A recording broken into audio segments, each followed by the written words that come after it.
According to the National Electrical Code, AFCI, which stands for Arc Fault Circuit Interrupter, protection is required in several areas. Firstly, bedrooms need AFCI protection. Secondly, family rooms require it. Thirdly, dining rooms are included. Fourthly, living rooms that are part of a dwelling unit with 3 or more bedrooms also need AFCI protection. Fifthly, guest rooms are on the list. The authority having jurisdictions or urged interpretation that the living room requires AFCI protection may be based on several factors. One significant factor is the presence of a sofa bed. The presence of a sofa bed could potentially qualify the living room as a sleeping area, even if it is not a dedicated bedroom. The National Electrical Code does not define living room. However, it is generally understood to be a room primarily used for relaxation and entertainment, which often includes sleeping activities such as watching television or napping on the sofa bed. To comply with the AFCI request, there are several compliance options. One option is to install AFCI protection on one circuit in the living room.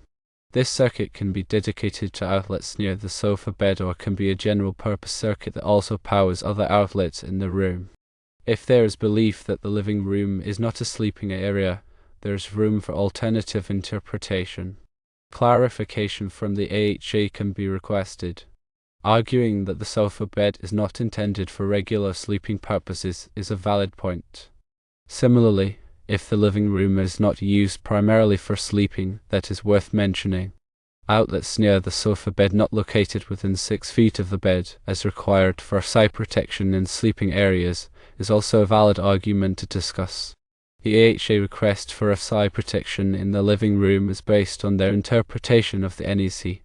Compliance with the request can be achieved by installing AFCI protection or by requesting clarification from the AFCI. Electrical codes, such as the NEC, are designed to ensure safety in electrical installations. AFCI devices are specifically designed to protect against fires caused by arc faults, which are dangerous electrical faults that can occur in damaged or deteriorated wiring.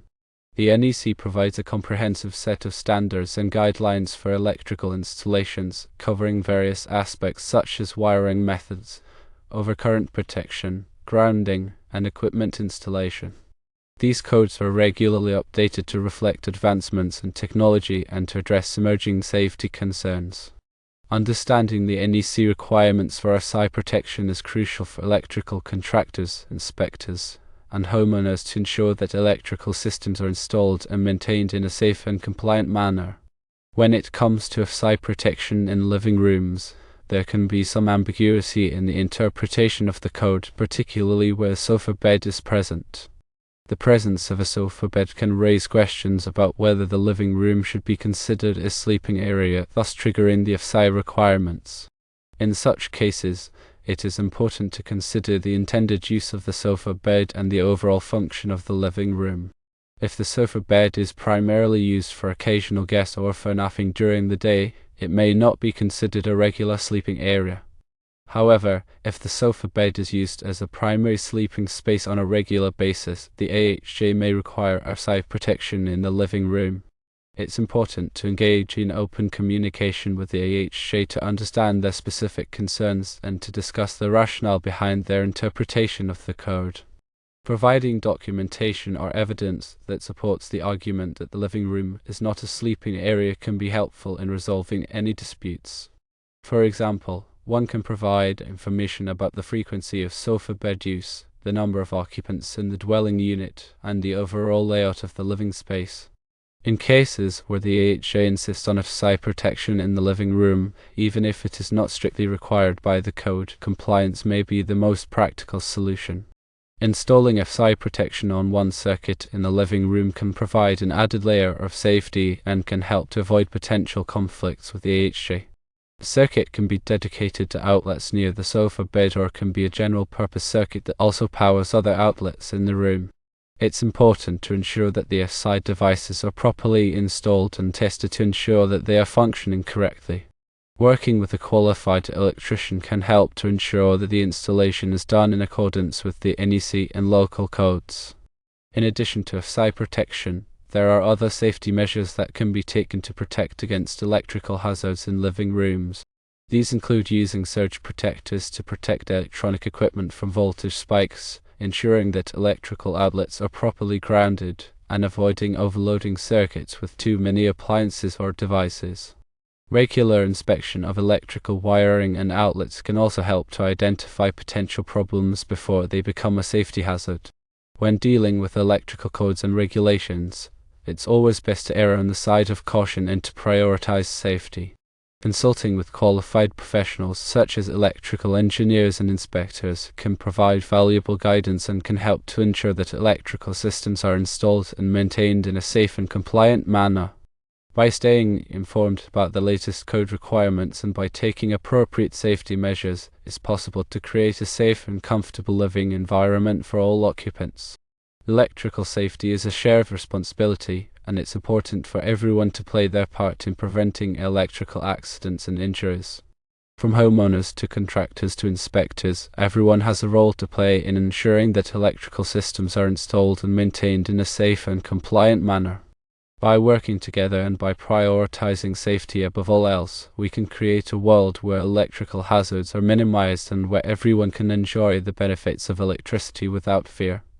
The NEC serves as a cornerstone for electrical safety, but its interpretation can sometimes be subjective. Factors like local amendments, historical practices, and the specific concerns of the AFCI can influence how the code is applied in a given situation. This inherent variability underscores the importance of clear communication and collaboration between all parties involved in an electrical project. When facing a disagreement with the AFCI, it can be helpful to approach the situation with a spirit of cooperation and a willingness to understand their perspective. Instead of immediately dismissing their concerns, try to understand the reasoning behind their interpretation of the code. Perhaps they have encountered similar situations in the past where AFCI protection proved to be beneficial, or perhaps they are simply being extra cautious due to safety concerns.